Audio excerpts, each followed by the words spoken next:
If you're from Generation X, this may feel familiar. When something goes wrong, you handle it first. Not because you think you're better than anyone else, but because somewhere in you, there's a quiet assumption that no one is going to arrive in time. That habit didn't come out of nowhere. It took shape during long, quiet afternoons when the house was empty and you understood that if you didn't take care of it yourself, no one would. From there, not asking for help stopped being a decision and became a reflex. It usually started the same way. The door closed behind you, shoes left by the wall, the house already quiet. Not the dramatic kind of quiet, just the ordinary kind that settles in when no one else is home. The light from the afternoon stretched across the floor, the radio played low enough to be almost forgettable, and there was a short list of things to do sitting there without anyone needing to say it out loud. Snack, homework, wait. You didn't announce yourself. You didn't check in. You just moved through the space and handled what needed handling. And the strange thing is, none of that felt heavy at the time. It felt normal. This wasn't neglect in the way people imagine it now. This was simply how a lot of kids grew up, at scale, letting themselves into empty houses after school and learning how to exist without an audience. No one asked how your day was yet. No one hovered. No one softened the edges. There was just time, space, and responsibility quietly handed over to you earlier than most people realize. That's where something important formed. And it's worth saying this clearly before anything else. You didn't learn how to avoid asking for help because something was wrong with you. You learned how to take care of things so you wouldn't have to wait. That's the part that rarely gets named. When no one is around to step in, you don't develop the habit of reaching out. You develop the habit of moving forward. And over time, that habit stops feeling like a choice. It becomes posture. Years later, in adult rooms with adult problems, the same reflex still shows up. When something breaks, you look at it. When something goes wrong, you handle it. Not because you don't value other people, and not because you think you're above needing support, but because your body already knows what to do in the absence of it. You've been here before. You recognize the quiet. You recognize the waiting. And you know that if something needs doing, you can do it yourself, without noise, without a scene, without calling anyone in to witness it. You get it done, without noise, without a scene, without calling anyone in to witness it. The job gets done, and you do it all in silence. To understand why that reflex stayed with you, you have to look at what wasn't in that house. There was no buffer.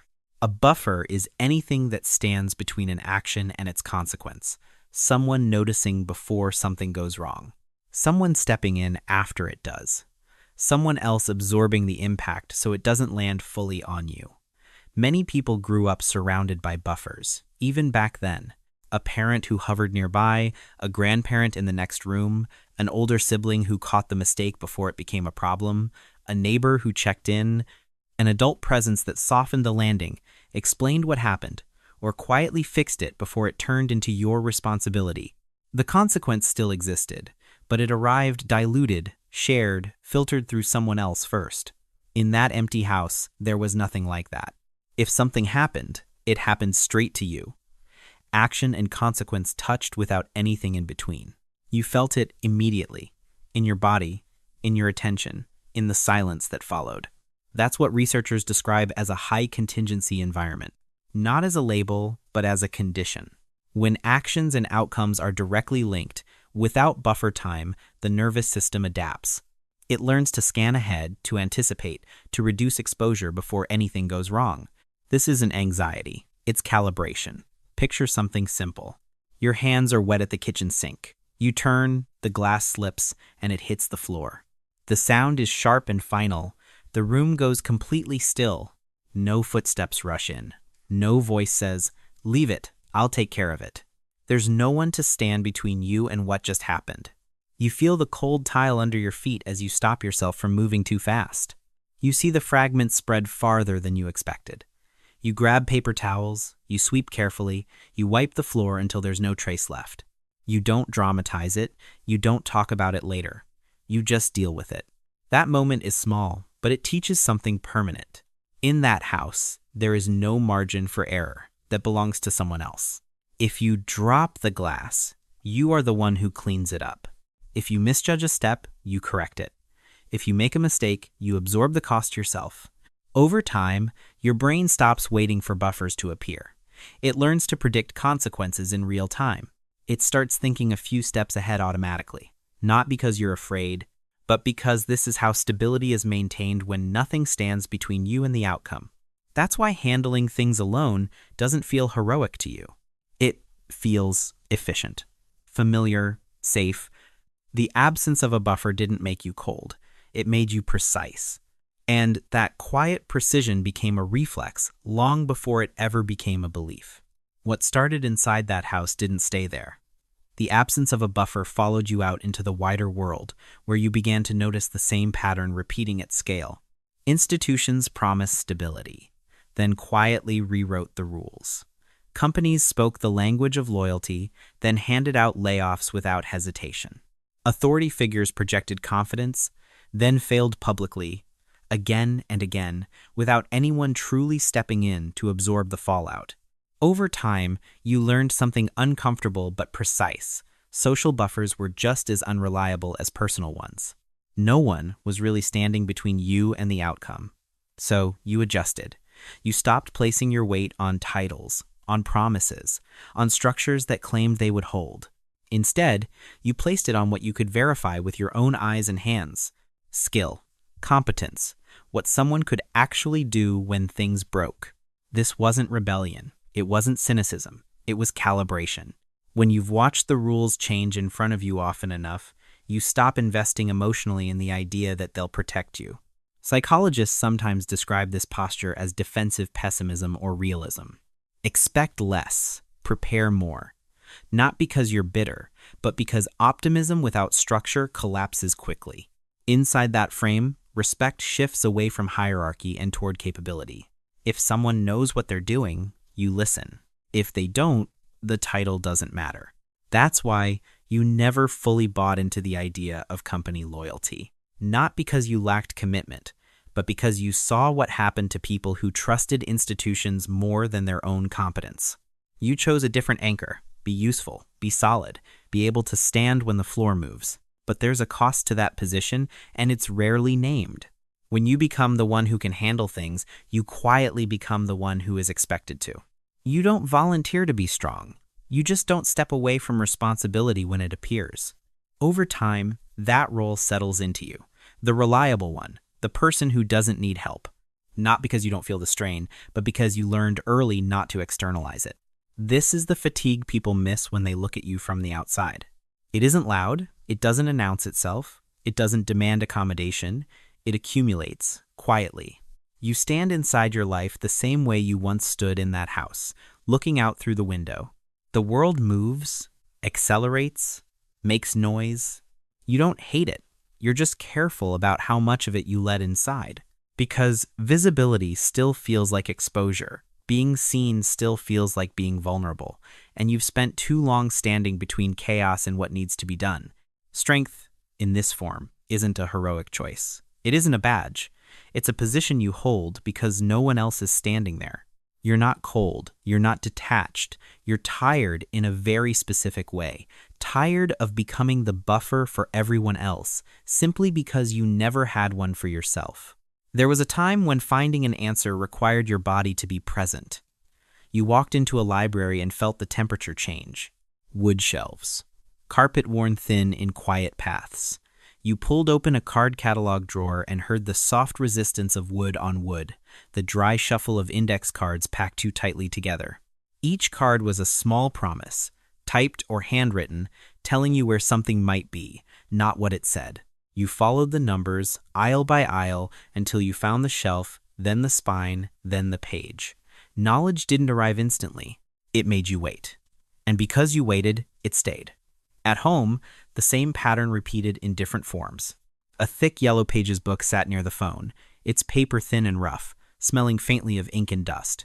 You flipped through it slowly, fingers blackened by print, committing names and numbers to memory because it was easier than checking again. Phone numbers lived in your head or in a handwritten address book with slanted letters and small notes in the margins. You stood in the corner of the kitchen with a coiled phone cord stretched too far, lowering your voice without knowing why, learning early that some conversations belonged inside walls. Music worked the same way. A cassette jammed and you reached for a pencil, rewinding by feel, listening for the click that told you it was aligned again. When it finally played, you listened closely, because fixing it had cost you something. Time, attention, patience. None of this felt heroic. It was just how things worked. Information had weight then. It occupied space. It demanded effort. And because it demanded effort, it didn't pass through you. It settled. Psychologists later gave this a name: deeper encoding, the idea that what you work to obtain becomes more permanently integrated into memory. But you didn't need the term to understand it. You felt it every time you remembered a number without writing it down, every time you fixed something instead of replacing it, every time boredom forced you to think instead of scroll. You grew up in a world that didn't constantly ask you to be visible. Moments weren't captured by default. Experiences weren't shared automatically. They happened, and then they lived quietly inside you. No one graded them. No one reacted in real time. They didn't need to be validated to be real. That absence of performance shaped how you relate to your inner life now. You don't instinctively narrate yourself. You don't feel compelled to externalize every thought. You carry things instead. Memories, skills, hard-earned understanding. And because carrying has always been part of how you survived, you don't experience it as deprivation. It feels like integrity, like keeping something intact. When you look back at those objects, the cards, the books, the tapes, the handwritten lists, what you're really remembering isn't nostalgia for a better time. It's recognition. You remember what it felt like to live in a world where attention had friction, where knowledge required contact, where being unseen was not a failure but a condition. And in remembering that, something in you exhales, not because you want to go back, but because you realize that this way of holding the world was never a flaw. It was a foundation you built quietly, and you've been standing on it ever since. This is where the frame quietly shifts. Never asking for help isn't a moral flaw. It isn't stubbornness dressed up as pride. It's a survival reflex that formed in an environment without buffers. When no one consistently stood between you and the outcome, your system learned to close the distance on its own. Not dramatically, not heroically, just efficiently. Over time, that efficiency hardened into identity, and identity into self-judgment. You start to tell yourself a story that you're difficult, closed off, too independent. But that story misses the origin. You didn't choose this posture because you wanted to be strong. You chose it because strength was the most reliable option available. And yes, there is power in that. You can move without waiting. You can stabilize situations others freeze in. You can carry weight quietly. But there is also a cost, and naming it matters. You are strong because you had to be, and you are tired because you've held that position for a long time. Honoring the strength doesn't mean you have to ignore the fatigue. Those two things can coexist without canceling each other out. There's a paradox at the center of how you move through the world. You are deeply independent, and yet, when someone genuinely needs help, you show up without noise. You don't announce it, you don't perform it, you just do what needs doing. This isn't contradiction, it's coherence. Asking for help has always felt like admitting defeat, not because you don't value connection, but because defeat once meant exposure without protection. So you learn to collaborate quietly, to contribute without spectacle, to keep things moving without drawing attention to yourself. There is nothing broken in that. You don't need to fix yourself into a more acceptable shape. You don't need to become someone who reaches outward just to prove you're balanced. You are allowed to choose sufficiency over excess, to set things back where they belong, to decide that enough is enough. The sound of the cup meeting the table is steady this time. Nothing shatters. The kitchen stays calm, and in that stillness, you're permitted to stop arguing with the way you learned to survive. There doesn't need to be a resolution here. Nothing has to be decided tonight. The house can stay the way it is. The light softens without going out completely. The noise from outside fades to something distant, barely noticeable. You're still inside, still upright, still yourself.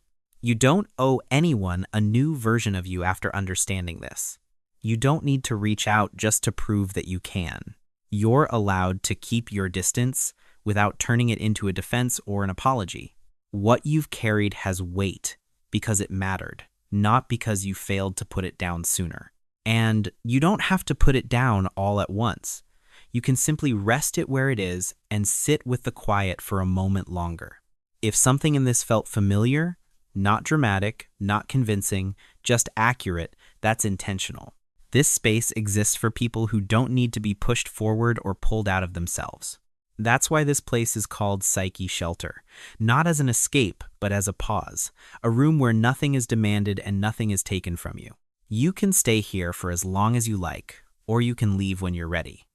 Either way, there's nothing more you need to do right now. The light continues to dim, the room holds, and you're allowed to remain exactly where you are.